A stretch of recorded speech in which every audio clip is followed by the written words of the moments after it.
ఇదండి సిస్టర్ మెల్లగా తట్టుకుంటా జాగ్రత్త ఈ వైర్లు చాలాసార్లు తట్టుకొని పడుతుంటారు. చింతగా రాణి బాబు కొద్దిగా జాగి బాబు. 2 ప్రెస్ మీట్లు ఉంటాయి బై. శాసనసభ్యుల తరఫున మేము బీఆర్ఎస్ ఎల్పీ, శాసన మండలి తరఫున నెక్స్ట్ మధుసూనాచారి గారు వచ్చి మాట్లాడతాం. సో మిత్రులారా అందరికీ నమస్కారం. ఈరోజు గవర్నర్ గారి ప్రసంగాన్ని మనందరం కూడా విన్నాం. నార్మల్గా గవర్నర్ గారి ప్రసంగం అనేటువంటిది ఒక విజన్ డాక్యుమెంట్ లాగా, అంటే ప్రభుత్వం యొక్క విజన్ డాక్యుమెంట్ లాగా అందరం కూడా చూస్తూ ఉంటాం.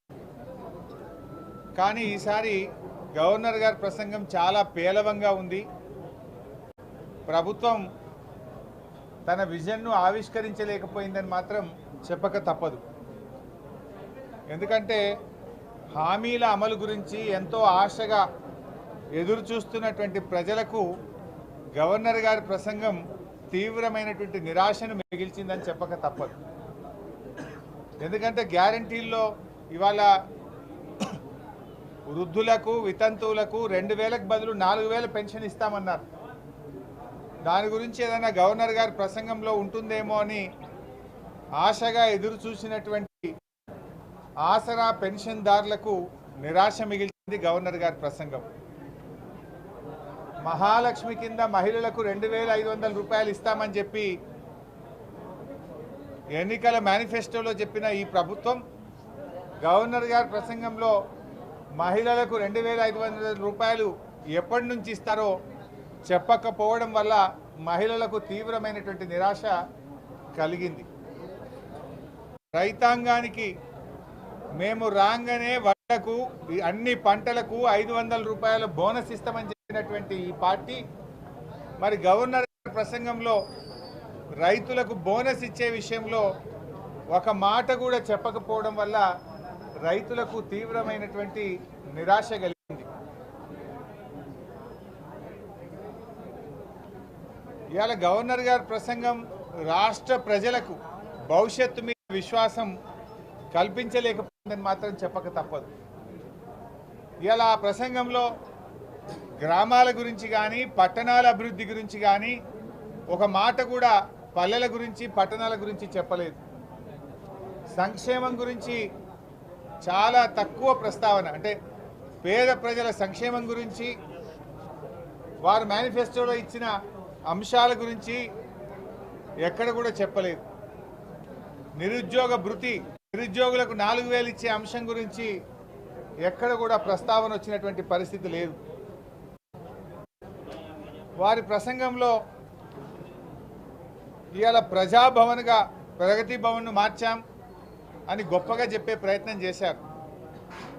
ప్రజావాణి కార్యక్రమాన్ని బాగా చేస్తున్నామన్నారు. ఇవాళ ప్రజావాణి తుస్సుమన్నది.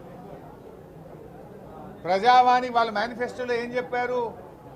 ముఖ్యమంత్రి గారు స్వయంగా ప్రతిరోజు ప్రజల నుంచి విజ్ఞప్తులు స్వీకరిస్తారు అని చెప్పారు. ఒక్కరోజు మాత్రమే ముఖ్యమంత్రి గారు పోయి ప్రజల నుంచి విజ్ఞప్తులు స్వీకరించారు. రెండవ రోజు నుంచి మానేసినారు. తర్వాత అదే ప్రజావానికి రోజుకొక మంత్రి గారు వెళ్తారు అన్నారు. 3-4 రోజులు మంత్రులు పోయినరు. తర్వాత ఆ ప్రజావానికి మంత్రులు పోవడం కూడా బంద్ అయిపోయింది. తర్వాత ఆ ప్రజావాణిని రోజు కాదు వారంకు 2 రోజులే అన్నారు, మంగళవారం శుక్రవారం. దానికి ఒక ఐఏఎస్ అధికారిని పెడుతున్నామన్నారు. చివరికి ప్రతిరోజు పోయి 2 రోజులైంది. ముఖ్యమంత్రి గారు పోయినరు, మంత్రులు పోవడం బంద్ అయిపోయింది. చివరికి ఐఏఎస్ అధికారి కూడా పోతలేరు. ప్రజావాణిలో ఎవరున్నారయ్యా అంటే అవుట్ సోర్సింగ్ ఉద్యోగులు దరఖాస్తులు తీసుకుంటున్నారు. ఇది మీరు గొప్పగా చెప్పిన ప్రజావాణి యొక్క పరిస్థితి. గతంలో మా ప్రభుత్వం ఉన్నప్పుడు జిల్లా కలెక్టర్, జిల్లా అధికారులందరూ కూడా కలెక్టరేట్లో కూర్చొని ప్రజావాణి దరఖాస్తులు తీసుకొని ఎప్పటికప్పుడు పరిష్కరించే పద్ధతి ఉండేది. కానీ మీ ప్రజావాణి ఏడికొచ్చిందంటే అవుట్ సోర్సింగ్ ఉద్యోగులు దరఖాస్తు తీసుకునే కాడికి వచ్చింది. మీరు చెప్పిన ప్రజావాణి గొప్పతనం అక్కడ ఉన్నది. ఇవాళ గవర్నర్ గారి గురించి అర్ధ సత్యాలు చెప్పించేటువంటి ప్రయత్నం చేశారు మీరు. అదేవిధంగా పారాగ్రాఫ్ 5లో గవర్నర్ గారి ప్రసంగంలో 6 గ్యారంటీల్లో 2 గ్యారంటీలు ఇప్పటికే అమలు చేశామనే ఒక అర్ధ సత్యాన్ని చెప్పారు. 6 గ్యారంటీల్లో ఉన్నాయి 13. అందులో ఏం చెప్పారు గవర్నర్ గారి చేత? 2 గ్యారంటీలు అమలు చేశాము. ఒకటి మహిళలకు ఉచిత బస్సు ప్రయాణం అని చెప్పారు. ఇది మహాలక్ష్మి కింద 3ంటిలో 1 మాత్రమే మహిళలకు ఉచిత బస్సు ప్రయాణం. 6 గ్యారంటీల్లో 1 మహాలక్ష్మి. మహాలక్ష్మిలో ఏమున్నాయి? 500 రూపాయల గ్యాస్ సిలిండరు, మహిళలకు 2500 రూపాయలు, మహిళలకు ఉచిత బస్సు. ఈ 3 అమలు చేస్తే 1 గ్యారంటీ అమలైనట్టు లెక్క. కానీ 3ట్లో 1 మాత్రమే చేసి 1 గ్యారంటీ అమలైందనేటువంటి ఒక అర్ధ సత్యాన్ని గవర్నర్ చేత పలికించడం ఇది చాలా దురదృష్టకరం. ఈ యొక్క శాసనసభ ప్రతిష్టను, గవర్నర్ గారి ప్రతిష్టను దిగజార్చే విధంగా ఈ ప్రసంగాన్ని తయారు చేశారు. ఈజ్ ఇట్ నాట్ ఏ లై? మీరు మహాలక్ష్మి కింద 3 చెప్పారు, 1 మాత్రమే చేసి 1 గ్యారంటీ అయిపోయింది అనడం అనేటువంటి ఒక అర్ధ సత్యాన్ని గవర్నర్ గారి చేత చెప్పించారు. 2 గ్యారంటీలు అమలు చేశామని చెప్పారు. ఒకటేమో అర్ధ సత్యం, రెండవది ఆరోగ్యశ్రీ. దాని గురించి గవర్నర్ గారి ప్రసంగంలో నామమాత్ర ప్రస్తావన కూడా లేదు. అంటే దాని అమలు లోపభూయిష్టంగా ఉంది. 10 లక్షల రూపాయలకు ఆరోగ్యశ్రీ పెంచడం అనేది దాని అమలులో అది లోపభూయిష్టంగా ఉన్నది. అందువల్ల దాని గురించి గవర్నర్ గారి చేత ఒక్క మాట కూడా తన ప్రసంగంలో చెప్పించలేదు. అంటేనే దాని అమలు సరిగ్గా లేదని మీరే చెప్పకనే చెప్పారు. మరి నిర్దిష్ట సమయంలో 6 గ్యారంటీలు అమలు చేస్తామన్నారు. గౌరవనీయులైనటువంటి ముఖ్యమంత్రి గారు ఆ రోజు ఎన్నికల ప్రసంగంలో డిసెంబర్ 9వ తేదీ నాడు నేను ముఖ్యమంత్రిగా బాధ్యతలు చేపడతా, అదే రోజు 2 లక్షల రుణమాఫీ చేస్తా అని చెప్పి ఎన్నికల సమయంలో ప్రకటించారు. సరే, వాళ్ళు ఏమనుకున్నారో ఏందో కానీ ప్రమాణ స్వీకారం 2 రోజులు ముంగటికి ప్రీపోన్ చేసుకున్నారు. 9వ తారీఖు బదులు 7వ తారీఖే ప్రమాణ స్వీకారం చేశారు. ప్రమాణ స్వీకారాన్ని ఏమో ప్రీపోన్ చేసుకున్నారు. ప్రజలకు ఇచ్చిన హామీలేమో వాయిదాలు వేస్తున్నారు. ముఖ్యమంత్రిగా బాధ్యతలు చేపట్టేదేమో ప్రీపోన్ చేసుకున్నారు, ప్రజలకు ఇచ్చిన హామీలేమో వాయిదాలు వేస్తూ ఉన్నారు. మరి మీరు ప్రమాణ స్వీకారం 2 రోజులు ముంగట చేయడం మీద ఉన్న ఆతృత, ప్రేమ ప్రజలకు ఇచ్చిన హామీల మీద కూడా ఉండాలి కదా. మీరు చెప్పారు కదా డిసెంబర్ 9వ తేదీ నాడే 2 లక్షల రుణమాఫీ చేస్తామని చెప్పారు. రాగానే వడ్లకు బోనస్ ఇస్తామన్నారు. డిసెంబర్లోనే 4000 పెన్షన్ ఇస్తామన్నారు. ఇచ్చిన మాట ఎందుకు నిలబెట్టుకోలేకపోయారు? ఆ విషయాన్ని గవర్నర్ గారి ప్రసంగంలో ఎందుకు ప్రస్తావించలేకపోయారని చెప్పి నేను ఈరోజు అడుగుతా ఉన్నాను. అంటే ఇప్పటికే మీ 100 రోజుల్లో 60 రోజులు పూర్తయిపోయింది, ఇక మిగిలింది 40 రోజులు. మరి మీరు ప్రమాణ స్వీకారం 2 రోజులు ముంగటికి వాయిదా వేసుకున్నప్పుడు ప్రజలకిచ్చే హామీలను కూడా తొందరగా చేయండి. ఇంకో 10 రోజులు 15 రోజులు అయితే ఎలక్షన్ కోడ్ వస్తుంది, పార్లమెంట్ ఎన్నికలు. మరి ఎట్లా అమలవుతుంది? 10-15 రోజుల్లో ఎలక్షన్ కోడ్ వస్తే మరి 100 రోజులు మీ మార్చి 17వ తేదీకి ముగుస్తాయి. ఇవాళకి 61 రోజులైంది మీ ప్రభుత్వం వచ్చి, ఇంకా మిగిలినవి 39 రోజులు. ఇంకో 10 రోజులు పోతే ఎలక్షన్ కోడ్ వస్తుంది. మరి ఆ తర్వాత ఎన్నికల హామీలు ఎలా అమలు జరగాలంటే నిజంగా మీరు ప్రజలకు ఇచ్చిన మాట చిత్తశుద్ధి ఉంటే ఇలా గవర్నర్ గారి ప్రసంగంలో అవన్నీ ఉండాలి కదా. మేము 2 లక్షల రుణమాఫీ గురించి ఇలా ఏ డేట్ నుంచి అమలు చేస్తారో చెప్పలేదు. మహిళల 2500 బోనస్ గురించి, మహిళలకు ఇచ్చే 2500 చెప్పలేదు. వడ్లకు బోనస్ గురించి చెప్పలేదు. 4000 ఆసరా పెన్షన్ గురించి చెప్పలేదు. అంటే అవన్నీ మీరు ఎగబెట్టదలుచుకున్నారా? దాని గురించి ఎందుకు ప్రస్తావన లేదు? ఇవాళకి ఆల్రెడీ 61 రోజులు అయినాయి. గవర్నర్ గారి ప్రసంగం అంటే ఒక సంవత్సర కాలానికి విజన్ డాక్యుమెంట్. వచ్చే ఏడాదిలోగా మీరు ఏం చేస్తారనేది ప్రతిబింబించే విధంగా గవర్నర్ గారి ప్రసంగం ఉంటుంది. అంటే వచ్చే ఏడాదిలో ఈ కార్యక్రమాలు అమలు చేయ 2 విషయాలు మీరు ప్రస్తావించారు. ఒకటి 500 గ్యాస్ సిలిండర్ ఇస్తామని, రెండవది కరెంటు ఉచిత కరెంటు 200 యూనిట్లు ఇస్తామన్నారు. మిగతా వాటి ప్రస్తావన లేదంటే వచ్చే ఏడాదిలోగా మిగతావి అమలు కావని చెప్పకనే మీరు చెప్పారు. 2 విషయాలు మాత్రమే చెప్పి మిగతా విషయాలు చెప్పకపోవడం అంటే వచ్చే ఒక సంవత్సరంలోగా 4,000 పెన్షన్ ఇయ్యము, 15,000 రైతు బంధు ఇయ్యము, బోనస్ ఇవ్వము, 2,500 మహిళలకు ఇవ్వలేము అనే విషయాన్ని చెప్పకనే చెప్పినట్టుగా భావించాల్సి వస్తుంది. ఏది చెప్పలేదంటే వేరు, 2 అంశాలు మాత్రమే చెప్పారు, మిగతా అంశాల ప్రస్తావన లేదు. అంటే వచ్చే ఒక సంవత్సర కాలములో మిగతా అంశాలు అమలు కావు, మేము 100 రోజుల్లో అమలు చేయలేమని చేతులెత్తినట్టుగా భావించాల్సి వస్తా ఉంది. ఎందుకంటే మీరు 2 అంశాలు చెప్పారు, మరి మిగతా ఎందుకు చెప్పలేదు అంటే మీరు చెయ్యరని మీరు నిర్ణయించుకున్నారా? దీని మీద స్పష్టత ఇవ్వాల్సినటువంటి అవసరం ఉంది. అదేవిధంగా రైతుల గురించి మాట్లాడారు. ఇవాళ కాంగ్రెస్ పార్టీ రైతులకు ఏదో మేము మేలు చేస్తామని మాట్లాడారు. మీరు మేలు కాదు కదా, మీరు వచ్చిన ఈ 2 నెలల కాలంలో రైతులకు తీవ్రమైనటువంటి అన్యాయం చేశారు. రైతులకు ఇచ్చిన ప్రతి మాట కాంగ్రెస్ పార్టీ తప్పింది. మీరు 4 విషయాలు చెప్పారు రైతులకు, 4 విషయాలకు 4 కూడా ఈరోజు అమలు చేయకుండా ఈ రాష్ట్ర రైతాంగానికి తీవ్రమైనటువంటి అన్యాయం చేసింది కాంగ్రెస్ ప్రభుత్వం. మొదటిది, మేము రాగానే ఎకరానికి 15,000 రూపాయల రైతు బంధు ఇస్తామన్నారు, 15,000 ఇవ్వలేదు, ఇచ్చే 10,000 కూడా ఇవ్వకుండా రైతులకు అన్యాయం చేశారు. రెండవది, డిసెంబర్ 9వ తేదీ 2 లక్షల రుణమాఫీ చేస్తామని బ్యాంకులకు వెళ్ళండి డబ్బులు తెచ్చుకోండి అని చెప్పారు. రైతులకు రుణమాఫీ విషయంలో ఇవాళ మీరు డిసెంబర్ 9 పోయింది, జనవరి 9 పోయింది, ఫిబ్రవరి 9 వచ్చిన రుణమాఫీ మీద ఇప్పటిదాకా మీరు రైతులకు నిర్ణయం తీసుకోకుండా మోసం చేశారు.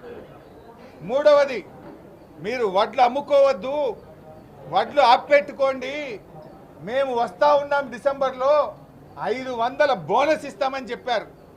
ఇవాళ మీరు బోనస్ ఇవ్వలేదు, వడ్లకు అన్ని పంటలకు కూడా బోనస్ ఇవ్వకుండా రైతులకు ద్రోహం చేశారు. నాలుగవది, రైతాంగానికి 24 గంటల నాణ్యమైన కరెంట్ ఇస్తామన్నారు. ఇవాళ ఈ రాష్ట్రంలో ఎక్కడ పోయినా రైతులకు 15-16 గంటలకు మించి కరెంటు రావడం లేదు. మోటార్లు కాల్తా ఉన్నాయి, ట్రాన్స్ఫార్మర్లు కాల్తా ఉన్నాయి, రైతులు ఆందోళనలో ఉన్నటువంటి పరిస్థితి. అంటే రైతులకు మీరు 4 హామీలు ఇస్తే 4ంటికి 4 కూడా అమలు చేయకుండా మీరు రైతాంగానికి తీవ్రమైనటువంటి అన్యాయం చేసింది ఇవాళ కాంగ్రెస్ పార్టీ. నేను అనుకున్న వానకాలం ఇవ్వలేదు, ఇప్పుడు యాసంగి పంట వస్తుంది, మార్చి ఏప్రిల్ నెలలో యాసంగి పంట వస్తుంది, కనీసం యాసంగి పంట కన్నా బోనస్ ఇస్తారేమో అని మేము ఆశపడ్డాం. గవర్నర్ గారి ప్రసంగంలో రైతులకు అన్ని పంటలకు మేనిఫెస్టోలో చెప్పినట్టు బోనస్ ఇస్తారేమో అని మేము ఆశగా గవర్నర్ గారి ప్రసంగాన్ని విన్నాం. కానీ రైతులకు బోనస్ విషయంలో, పంటలకు ఇచ్చే బోనస్ విషయంలో గవర్నర్ గారి ప్రసంగంలో నామమాత్రపు ప్రస్తావన కూడా లేకపోవడం మాకు తీవ్రమైనటువంటి నిరాశ కలిగింది. అదేవిధంగా గవర్నర్ గారి ప్రసంగంలో మేము 40,000 కోట్ల పెట్టుబడులకు తెచ్చాము అని చెప్పి మరి చాలా గొప్పగా చెప్పారు. దావోస్కు వెళ్ళాం, 40,000 కోట్ల పెట్టుబడులు తెచ్చామని చెప్పే ప్రయత్నం చేశారు. నేను ప్రభుత్వాన్ని అడుగుతా ఉన్నా, ఆ 40,000 కోట్లు ఎవరెవరు పెట్టుబడులు పెడుతున్నారో ఒక వైట్ పేపర్ రిలీజ్ చేసి ప్రజల ముందు పెట్టాలని చెప్పి నేను ఈ ప్రభుత్వాన్ని డిమాండ్ చేస్తూ ఉన్నా.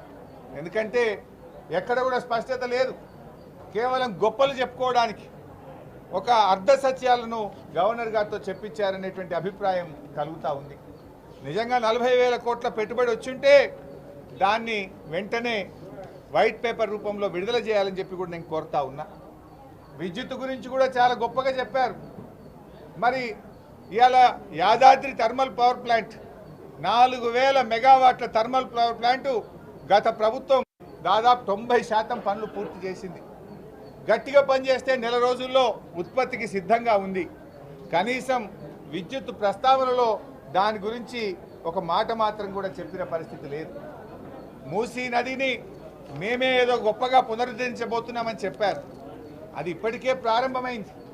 యాక్చువల్గా మూసీ నది పునరుద్ధరణ జరగాలంటే ముందుగా అందులోకి మురికి నీరు రాకుండా చూడాలి. మురికి నీరు మూసీలోకి రాకుండా చూడాలని మా ప్రభుత్వం అధికారంలో ఉన్నప్పుడు 3,500 కోట్ల రూపాయలతో 52 ఎస్టీపీలను మేము పెట్టాం. ఇప్పటికే పదుల సంఖ్యలో ఎస్టీపీలు పూర్తయి మూసీలోకి మురికి నీరు పోకుండా అవి పనిచేయడం ప్రారంభించాయి.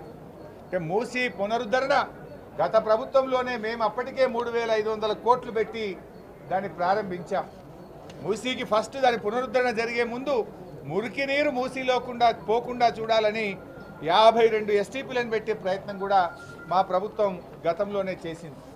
సరే, ఏది ఏమైనా ఈరోజు గవర్నర్ గారి ప్రసంగం అర్ధ సత్యాలతో కూడుకున్నది. మరి నేను అనుకున్నాం ఉద్యోగస్తులకు 1వ తారీఖే జీతం ఇస్తామని చెప్పారు. నిజంగా జీతం ఇచ్చారేమో, దాని గురించి ఏదన్నా గొప్పగా గవర్నర్ గారి ప్రసంగంలో కనబట్టదేమో అని చూసాం. అది ఎక్కడా ప్రస్తావన లేదు.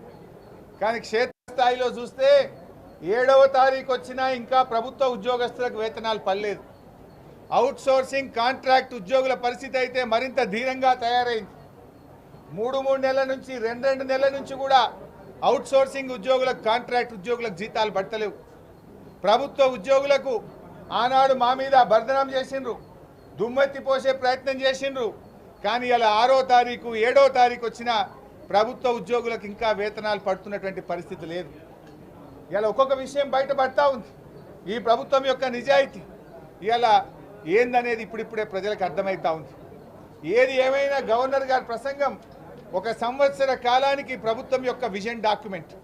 ఆ విజన్ను ఆవిష్కరించడంలో, ప్రజలకు విశ్వాసం కల్పించడంలో, ప్రజల ఆశలను నిజం చేసే విషయంలో ఈ గవర్నర్ గారి ప్రసంగం చాలా దూరంగా ఉంది.